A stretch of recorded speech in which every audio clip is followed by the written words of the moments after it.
आज की मजलिस से कुछ लेकर जाएं एक नया ज़ाविया करबला को देखने का। 2-2.5 महीने हम अहले बैत की मजालिस अदा करते हैं। आज ख़ुद से सवाल करिए कि इमाम हुसैन करबला क्यों गए। हम सब के जहनों में चंद जवाबात हैं। आज उन जवाबात को ज़रा गिने कि क्या जवाबात हैं। सबसे पहला जवाब यह आता है इमाम हुसैन करबला यजीद के मुकाबले में गए। भाई यजीद का मुकाबला क्यों करने गए? क्योंकि यजीद शराबी था, यजीद बदकार था, यजीद दुश्मन दीन था, इसीलिए इमाम हुसैन यजीद के मुकाबले में गए। तो ये सवाल तो फिर हमारे जहनों में खड़ा होना चाहिए कि अगर हाकिम शराबी हो, हाकिम बदकार हो, तो इमाम पर वाजिब है कि उसके खिलाफ क्या करे, क़याम करे। तो सवाल यह है क्या ये वजूब सिर्फ मौला हुसैन के लिए था, बाद में आने वाले इमामों के ऊपर नहीं था? फिर इमाम ज़ैनुल आबिदीन ने क़याम क्यों नहीं किया? फिर इमाम मोहम्मद बाक़िर ने क़याम क्यों नहीं किया?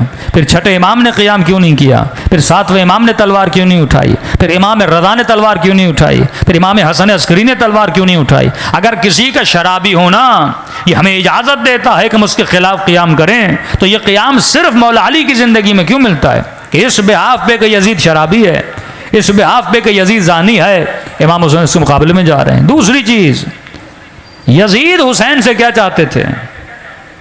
हम सब के जहनों में यह है कि यजीद इमाम हुसैन से बेअत चाहता था। भाई यजीद मौला हुसैन से बेअत क्यों चाहता था? कभी ये सोचा? हमारे जहनों में यह है कि यजीद अपनी हुकूमत के लिए हुसैन से बेअत चाह रहा था, जबकि तारीख बताती है कि यजीद को वोट ऑफ कॉन्फिडेंस की ज़रूरत नहीं थी। जिसकी हुकूमत ख़तरे में होती है वह कॉन्फिडेंस का वोट लेता है। लेकिन जिस यजीद की हुकूमत खड़ी थी, फौज उसके पास, हुकूमत उसके पास, यहाँ बाप गया, बेटा तख्त पे बैठ गया, वो साहिब हुकूमत बन चुका था, उसे मौला हुसैन की बेअत की ज़रूरत तो नहीं थी। या ऐसा तो नहीं था कि लोगों ने कहा कि यजीद जब तक हुसैन तेरी बेअत नहीं करेंगे हम तुझे नहीं मानेंगे, ऐसी बात भी नहीं थी।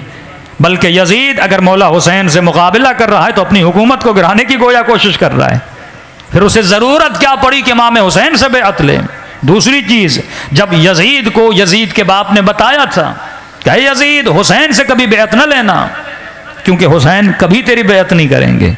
जब यजीद को यकीन कामिल था कि हुसैन मेरी बेअत नहीं करेंगे, फिर यजीद हुसैन से बेअत ले क्यों रहा था? इनकी नस्लों को पता था ना हुसैन के बाबा ने कभी बेअत की, ना हुसैन कभी बेअत करेंगे, तो बेअत का माजरा क्या था? दूसरी बात, जब इमाम हुसैन को पता था कि यजीद को मेरी बेअत की ज़रूरत नहीं, इमाम हुसैन मदीने रुकते, लश्कर बनाते, लश्कर बनाने के बाद यजीद के मुकाबले में जाते। ना हुसैन मदीने रुक रहे हैं। उबैदुल्लाह इब्न अब्बास ने कहा कि मौला हुसैन रुक जाइए, लश्कर मजबूत बनाइए जाइए। और उबैदुल्लाह इब्न ज़ुबैर ने कहा कि हुसैन मैंने आपके नाना से सुना था कि उनका एक नवासा होगा जिनको भेड़ की तरह ज़बह कर दिया जाएगा, मुझे खौफ है कि वो नवासे आप ना हों। तो मौला ने फरमाया तू बाहर वाला है, तुझे पता है, मैं घर वाला हूँ, मुझे तो सारे वाक़यात मेरे नाना ने बताया है। फिर कहा मौला हुसैन जाना है चले जाइए, लेकिन ये क्या माजरा है अपने साथ बहनों को साथ लेकर जा रहे हैं? आज तक देखा कोई जंग के लिए जाए तो पूरी फैमिली को लेकर जाए, आज तक देखा कोई जंग के लिए जाए तो अपनी 4 साला बच्ची को लेकर जाए, आज तक देखा कोई जंग के लिए जाए तो अहलो अयाल को लेकर जाए। कहा हुसैन जाना है तो चले जाइए, लेकिन बच्चों को क्यों लेकर जा रहे हैं, बहनों को क्यों लेकर जा रहे हैं? इमाम हुसैन का जुमला मेरा खुदा ये देखना चाहता है कि हुसैन करबला जाए। यजीद दुश्मन मौला हुसैन, मौला हुसैन दुश्मन यजीद हैं। इमाम की स्ट्रेटजी क्या थी दुश्मन के मुकाबले में, और दुश्मन की स्ट्रेटजी क्या है मौला हुसैन के मुकाबले में? जबकि यजीद को पता है कि हुसैन बेअत नहीं करेंगे, फिर भी बस जिद है बेअत लेने पर। दूसरी चीज़, अगर मसला सिर्फ हुसैन इब्न अली थे तो मौला को कत्ल कर दिया, शहीद कर दिया यजीद ने, तो फिर ज़रूरत क्या पड़ी कि इमाम हुसैन के लाशे को पामाल किया रहे? भाई आपका दुश्मन है, आपने दुश्मन को मारा, रास्ते से हट गया, बात ख़त्म हो गई ना। लेकिन फिर ज़रूरत क्या पड़ी? सिर्फ मौला हुसैन को शहीद नहीं किया, शहीद करने के बाद मौला हुसैन के सर को कलम किया, कलम करने के बाद नो के नेज़ा पे रखा, उसके बाद लाशों पे घोड़े दौड़ाए, उसके बाद सरों को मुसलमानों की बाजारों में ले जाकर घुमाया गया। क्या यजीद इतना बेवकूफ़ था?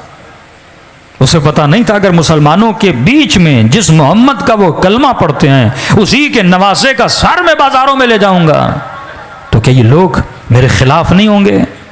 क्या अवाम के जज्बात मेरे खिलाफ नहीं उभरेंगे? अगर कोई बोलता है कि मौलाना यजीद बेवकूफ़ था तो वो खुद बेवकूफ़ है, तो यजीद को बेवकूफ़ समझ रहा है।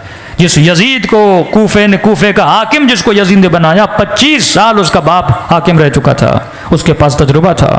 यजीद की पूरी फैमिली सियासत में थी, हुक्मरानों में रही थी। इसके दाएं बाएं, लेफ्ट एंड राइट बड़े थिंक टैंक लोग थे जो सोच समझ के इसको मशवरे देते थे। या ऐसे तो इमाम हुसैन की जंग में नहीं आया ना, कोई प्लानिंग करके आया ना।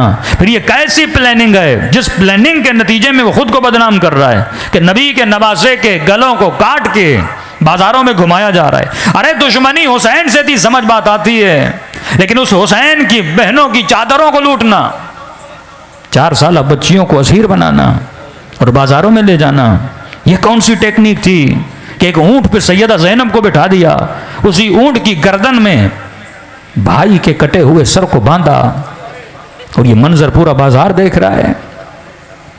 करना क्या चाहता था यजीद? और जब मौला हुसैन को पता था, जब खुद कहा इमाम ने, मेरा खुदा यह देखना चाहता है मेरे बच्चे असीर हों, मेरा खुदा यह देखना चाहता है हुसैन करबला जाए, तकदीर इलाही रकम हो चुकी है कि हुसैन को करबला जाना है, तो मौला हुसैन कौन सा नक्शा बनाकर करबला गए? दुश्मन के मुकाबले में जाना है कि स्ट्रेटेजी होती है। हुसैन इब्न अली की स्ट्रेटेजी क्या है? यजीद की स्ट्रेटेजी क्या है? अगर दुश्मनी हुसैन से है तो मौला हुसैन को शहीद करने के बाद फिर ये बात बनती नहीं थी कि उनके बच्चों को असीर बनाया जाए। अगर दुश्मनी मौला हुसैन से थी, मामला खत्म, जंग खत्म हो गई, लाशों को दफना देते। लेकिन फिर सरों को बाजारों में घुमाना, फिर ये बोलना कि बाजार सजाए जाएं, ढोल बजाए जाएं और अली की बेटियों को लाया जाए। 5 मिनट सोचिए, 50 साल रसूल खुदा को गुजरे जाते हुए, वो मुसलमान जिसकी मस्जिदों में 5 वक्त अजानों की आवाजें आ रही थी कि अशहदु अन्ना मुहम्मदन रसूलुल्लाह, और उसी बाजार में उसी मोहम्मद की नवासी को असीर बना के घुमाया जा रहा है। क्या सोच थी यजीद की, क्या फिक्र थी? हमने पूरी यजीदियत को 2 जुमलों में महदूद कर दिया कि यजीद शारिबुल खम्र था, यजीद बेदीन था। इसीलिए मौला हुसैन उसके मुकाबले में गए। क्या मामून दीनदार था? क्या मुतवक्किल दीनदार था? क्या मुंतसिर दीनदार था? क्या अमीन दीनदार था? ये जितने हुक्मरान अब्बासी बाद में आए जिन्होंने इतना जुल्म किया कि बगदाद की दीवारों को बनाने के लिए जिंदा 40 सादात को उन दीवारों में चुन दिया गया, जिंदा। ऐसे हुक्मरान गुजरे जब रात को सोते थे तो अपने बेड के अतराफ में सैयदों के कटे हुए कान लगाता था, और वो शख्स रहता जब कान पे देखता था तो हर मरने वाले का नाम और उसके बाप का नाम उस कानों पे दर्ज होता था। इतना जुल्म किया कि आपकी सोच है, जो जुल्म हज्जाज इब्न यूसुफ ने किया, ये आपकी सोच है। यजीद अगर मसला शराब पीना था, मसला यजीद की जिना करना था, मसला उसका बेनमाजी होना था, तो जितने बाद में आने वाले हुक्मरान थे वो भी बेदीन थे, जितने बाद में आने वाले हुक्मरान थे वो भी शराबी थे। लेकिन आपको वो सख्ती नजर नहीं आती जो इमाम हुसैन की यजीद के खिलाफ है। आपको वो क़ियाम किसी इमाम का नजर नहीं आता। हालांकि ज़ाहिरन देखा जाए मेरे छठे इमाम के शागिर्द इतने थे कि करबला में असहाब हुसैन भी इतने नहीं थे कि 2-2 हज़ार की एक क्लास लगती थी। जब मौला लेक्चर देते थे हजारों की तादाद में मौला के शागिर्द आते थे और मौला के लेक्चर सुनते थे। फिर छठे इमाम ने कभी तलवार से क़ियाम क्यों नहीं किया?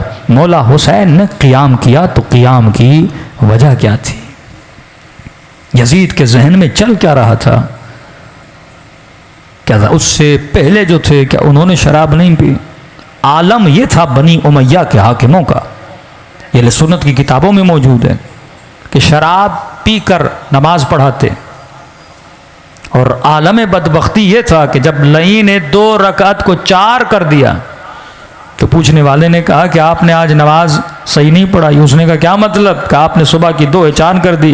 तो उसने कहा मेरा शुक्रिया अदा करो, मैंने कम तो नहीं की ना, इजाफा करके ही पढ़ाया है ना।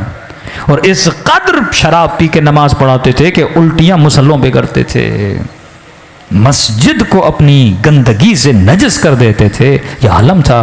ऐसे ही बाद में आने वाले हुक्मरानों का यह आलम था। लेकिन हमें नहीं मिलता किसी और इमाम ने तलवार उठाई हो। हुसैन क्यों तलवार उठा रहे हैं? जरा सोचो। अगर यजीद की फिक्र को समझना है ना तो यजीद की शेर व शायरी पढ़ लो। यजीद का प्लान क्या था? यजीद का प्लान यह था, वो बरमला मिंबर पे जाके 2 जुमले बोलता था। कहता था ला वह्युन नज़ल, न कोई वही आई, न जिब्राइल आया, न कोई कुरान आया। ये वो ढोंग था जो बनु हाशिम ने रचाया। मतलब नबी का इनकारी, वही खुदा का इनकारी का ये सारा ढोंग है जो बनु हाशिम ने रचा। अलियाज़ु बिल्लाह, रसूल ने ढोंग रचाया। अलियाज़ुबिल्लाह, अली ने ढोंग रचाया, कोई कुरान नहीं, कोई खुदा नहीं। अब यजीद अपनी सोच को आवाम तक कैसे लाए? वो ये चाहता था जो इस्लाम और दीन रसूल खुदा लाया है मैं इसको जड़ों से उखाड़ दूं और लोगों को बोलूं ये कुछ भी नहीं था, ये समझो एक जादू था, एक ढोंग था, एक ड्रामा था जो बनु हाशिम ने रचाया। हम वापस फिर उसी बुत परस्ती की तरफ चले जाएं, हम वापस फिर अपने खुदाओं की तरफ चले जाएं। बनु उमैया को सबसे बड़ी तकलीफ ये थी कि रसूल ने आके उनके खुदाओं का लोगों को इनकारी बना दिया था और कलमा ला इलाहा इल्लल्लाह का पाबंद बना दिया था कि कोई इलाह नहीं सिवाय अल्लाह के। उनको बुत परस्ती से हटाया। ये चाहता था फिर से लोगों को बुत परस्त बना दिया जाए और उसके लिए जरूरी था कि हुसैन उसकी बेअत करें। सबने बेअत कर ली थी लेकिन हुसैन की बेअत बड़ी काम की बेअत थी। क्यों? जब मौला हुसैन बेअत करेंगे और जब यजीद लोगों में जाएगा और उनको ये फिक्र देगा कि कोई दीन नहीं, कोई कुरान नहीं, कोई वही नहीं, ये सब एक ड्रामा था, और लोग कहेंगे यजीद तू झूठ बोल रहा है। यजीद दिखाता कि देख हुसैन ने मेरी बेअत कर ली। जब मोहम्मद का नवासा मान रहा है तो तुम लोग क्यों नहीं मान रहे? प्लान नंबर 2 क्या था? अगर हुसैन बेअत न करे तो हुसैन को कत्ल कर दो। लेकिन कत्ल हुसैन से यजीद को फायदा तो नहीं होना था ना। अगर मौला हुसैन शहीद हो जाते तो यजीद कैसे लोगों को बेदीन बनाता? अगर मौला हुसैन शहीद हो जाते वो कैसे बोलता कि कोई खुदा नहीं, कोई दीन नहीं? तो यजीद ने इमाम हुसैन को शहीद करवाया और उसके बाद ये प्लान बनाया कि आले रसूल पे इतना जुल्म करो कि लोग एक सवाल उठाएं। कहा लाशों को पामाल करो, सरों को काट के बाजारों में ले जाओ, नवासियों को असीर बनाओ, 4 साल बच्ची को तमाचे मारो। और तमाचे ये नहीं कि तन्हाई में मारना, बाजारों में जाके तमाचे मारना।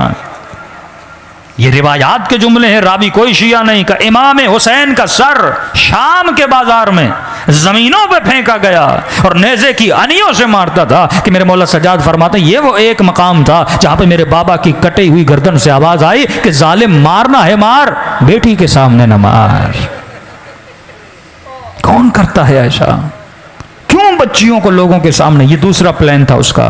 पहला प्लान हुसैन से बेअत लूं, अगर बेअत न की इतना इस घराने को असीरी में मुब्तला करूं और फिर लोगों के अंदर ले जाऊं। लोग कौन? जो कलमा पढ़ने वाले, लोग कौन? जो ला इलाहा इल्लल्लाह के मानने वाले, लोग कौन? जो मोहम्मद की रिसालत पे ईमान रखने वाले।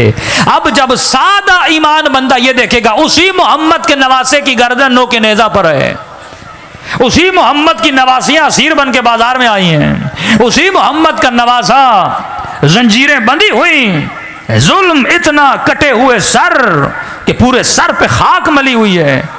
जब इनको असीर बना के रुसवा करके बाजार में लाऊंगा तो लोगों के जहनों में एक सवाल होगा, अगर कोई खुदा होता तो मोहम्मद के नवासे की मदद करता। इतना जुल्म हो गया कि 6 महीने के बच्चे के गले में तीर लगा।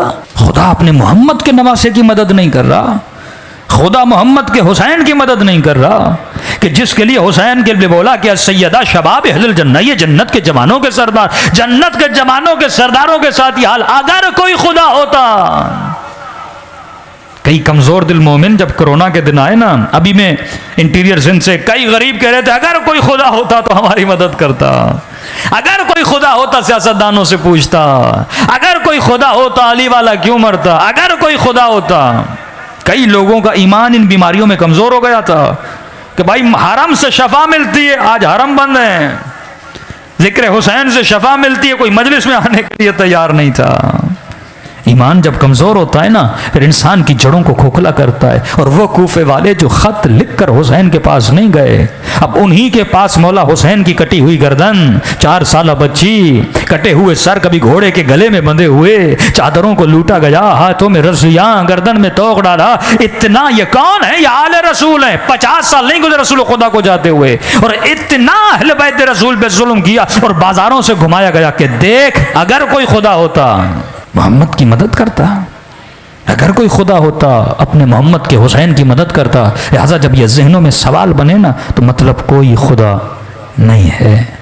अगर खुदा होता, ये कहते थे ना अल्लाह ने बद्र में रसूल की मदद की, फरिश्ते नाजिल हुए, क्या ये सब बातें थी?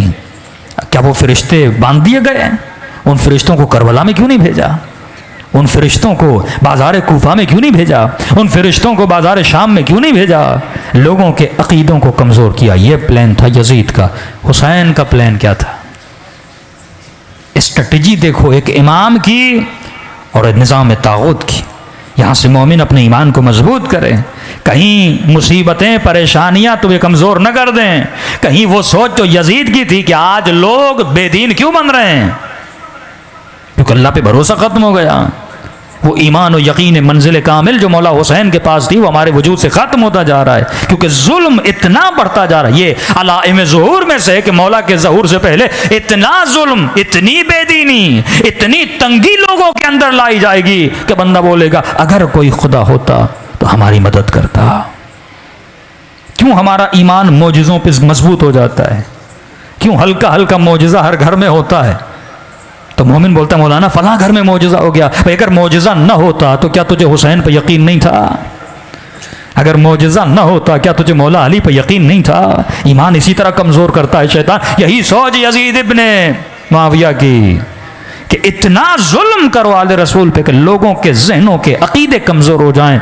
कोई खुदा नहीं। 50 साल तो गुजरे हैं ना, कोई 1000 साल का फासला तो नहीं। जब हमारे मोमिनों के गले काटे जा रहे थे वहां पर भी आवाजें उठी थी अगर कोई इमाम ज़माना होता। क्यों नहीं हमारी मदद करते मौला? यहाँ पे फिक्र हुसैन को सोचो कि मौला हुसैन की फिक्र क्या थी, हुसैन इब्ने अली की स्ट्रेटजी क्या थी। वही स्ट्रेटजी जो अंबिया की। पहला सवाल, खुदा मदद कब करता है? जरा कुरान उठाओ। इब्राहिम की मदद कब की? मूसा की मदद कब की? ईसा की मदद कब की? अल्लाह की एक सुन्नत है और खुदा की सुन्नत कभी बदलती नहीं है। वो वैसे मदद करता है जैसे अंबिया की मदद की, औलिया की मदद की, वैसे ही खुदा इमाम हुसैन की मदद करेगा। किस तरह मदद की अल्लाह ने इब्राहिम की? जरा कुरान तो पढ़। पूरी आग भड़काई गई। इतनी ज्यादा आग थी कि इब्राहिम को फेंकने में भी उनको तकलीफ हो रही थी। अब कहा करें तो क्या करें? शैतान ने मशवरा दिया कि मंजनीक बनाओ, उस मंजनीक में अल्लाह के नबी को डालो और मंजनीक के जरिए इब्राहिम को आग में फेंका जा रहा है। मैं कहूँ परवरदिगारा तूने सिंध में इतनी बारिश बरसा दी, इसका एक हिस्सा इब्राहिम की आग पे बरसा देते, दुश्मन की लकड़ियों को गीला कर देते, ना आग लगती, ना आग भड़कती, ना तेरा नबी उस आग में गिरता। अल्लाह की आवाज़ आई, नहीं वो अपनी स्ट्रेटजी करता है, मैं अपनी स्ट्रेटजी करता हूँ। उसूल खुदा है, खुदा दुश्मन को पूरी छूट देता है। अल्लाह की आवाज़ आएगी, आए फिरऔन, आए निमरूद, तू जितना जोर लगा सकता है लगा ले। यजीद तू कितना जुल्म करेगा, जितना तेरे बस में है ना तो जुल्म कर ले, जितना तू कर सकता है, जितनी तेरी ताकत है, जितना तेरा दम है। ये सियासतदान समझते हम चोरी करेंगे, पकड़ नहीं, अल्लाह छूट दे रहा है। क्या तू जितना कर सकता है कर, फिर मेरा वार एक ही होता है। का अल्लाह की बड़ी अजीब स्ट्रेटजी, खर्चा दुश्मन से करवाता है, खर्चा दुश्मन से करवाता है, एनर्जी दुश्मन की लगवाता है, लश्कर दुश्मन का जमा करवाता है। बिल्कुल ऐसे है कि नून लीग जलसा करे, नारा खान का लग जाए, मेहनत पे पानी फिर गया ना। कई लोग हैं ना, यानी मेहनत करते हैं, खर्चा होता है, पूरी गेम उनकी क्या हो जाती है, उलट जाती है। इराक अमेरिका ने आज़ाद करवाया, दिया किसके हाथों में? शियों के हाथों में। खर्चा उसका था, फायदा कौन ले रहा है? शिया ले रहे हैं। यमन में खर्चा उन्होंने किया, फायदा हमने लिया। शाम में खर्चा उन्होंने किया, फायदा हमने लिया। 2% भी शिया नहीं शाम में। आज शाम आपके हाथ में, यमन आपके हाथ में। अल्लाह कहते हैं खर्चा वो उसको करने दो, फायदा कौन लेगा? तू लेगा। का दुश्मन एनर्जी करे। निमरूद ने आग जमा की, कितनी मेहनत लगी उनको, यानी आप तसव्वुर तो करें, इतनी आग थी कि इब्राहिम को फेंका नहीं जा रहा था। मंजनीक बनाई, फासलों से इब्राहिम को डाला और मंजनीक के जरिए इब्राहिम को फेंका। ये भी नहीं कि खुदा बारिश का एक कतरा बसाता, अल्लाह का ये काम नहीं है। आग बुझा देता नहीं, आंधी लाता आग बुझ जाती नहीं, तेज हवाएं चलाता नहीं, मैदान को बना दिया। का तू आग चला, हवा भी नहीं लाऊंगा, बारिश भी नहीं बरसाऊंगा। और ये भी नहीं कि इब्राहिम को बचाने के लिए आग को बुझा दे, का नहीं। और जब इब्राहिम को, अब यहाँ पे दो कैरेक्टर हैं, दुश्मन का कैरेक्टर पूरी एनर्जी करके वली खुदा को मारना चाहता है, अल्लाह का कैरेक्टर सब्र करके देखता रहा। इब्राहिम का कैरेक्टर जैसे आग में फेंका जा रहा है, वो एक लम्हे के लिए भी अल्लाह की मदद का मुंतजिर न रहा। यही सोच इमाम हुसैन की है। मौला हुसैन के जहन में एक मिनट के लिए भी ये नहीं आया कि खुदा मेरी मदद करेगा। कहा हुसैन तू वो कर जो तेरा काम है, मैं वो करूंगा जो मेरा काम है। जब जिब्राइल ने कहा इब्राहिम, अल्लाहुम्मा सल्ली अला मुहम्मद वाले, इब्राहिम बोलूं खुदा को कि तेरी मदद करे, ये नबी खुदा है, ये अबुल अंबिया, ये अबुल आइम्मा, ये जद्दे हसन हुसैन है। का जिब्राइल जब तुझे पता है मैं आग में गिर रहा हूं, क्या मेरे रब को नहीं पता? तो मदद मांगने की जरूरत नहीं है। अगर उसे जलना पसंद तो इब्राहिम को जलना पसंद।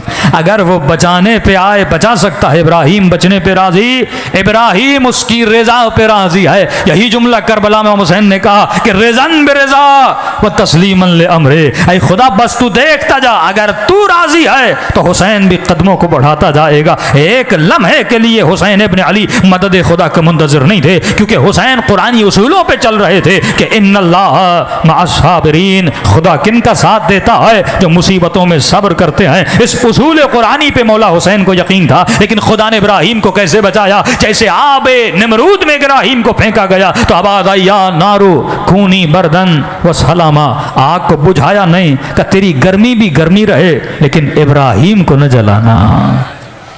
अब लश्कर दुश्मन का लगा हुआ, मजमा पूरा देख रहा है, आग जल रही है, जो कर सकता था निमरूद ने किया। लेकिन उसी आग से जब सही सालिम इब्राहिम बाहर निकले, पूरा लश्कर परेशान हो गया। मेहनत उसने की, कितना काम करता हजरत इब्राहिम ये पूरा मजमा जमा करने में, मजमा दुश्मन ने लगाया, नारे इब्राहिम के लग गए। ये खुदा का काम है, काम दुश्मन एनर्जी लगाता है, आखिर में फतह किसकी होती है? का कभी घबराया ना करो, इतने शिया मर गए, उतने शिया मर गए, जो करना है इनको करने दो, जितना जोर लगता है लगने दो। कभी का इनकी मजलिस में जाना बिद्दत है, कभी का इनका न्याज खाना हराम है, कभी कलम के नीचे से गुजरोगे निकाह बातिल है। नुकसान हमारा नहीं कर रहे थे, अपनों के निकाह बातिल कर रहे थे। फ़ायदा फिर भी मौलवी का हो रहा था ना, उनके मौलवी का, हमारा तो कोई फ़ायदा था भी नहीं। यानी नुकसान वो अपना कर रहे हैं, एनर्जी लगा लगा कर।